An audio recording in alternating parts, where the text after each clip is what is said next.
اسامه الادريسي.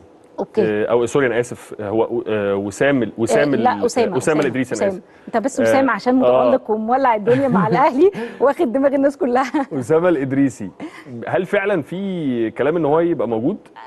قبل اسامه كان الجناح بتاع ايفرتون اللي بيلعب في التشيك ده كان هو رقم واحد عندهم. بعد ما اتفرجوا على اسامه في كاس العالم للانديه هو عاجبهم جدا وفي تفكير في اللاعب، بس لسه ما فيش خطوه رسميه، بس هو محطوط من ضمن الخيارات عند النادي الاهلي ان هم ممكن يفكروا فيه ويتعاقدوا معاه، خاصه ان الراتب بتاعه راتب عادي. يعني تقريبا معظم اللعيبه المحترفين في الاهلي بياخدوا نفس الرقم بتاعه، في ناس اكتر منه، فبالتالي هم بيفكروا فعلا في الموضوع بتاع اسامه الادريسي بشكل جدي في النادي الاهلي.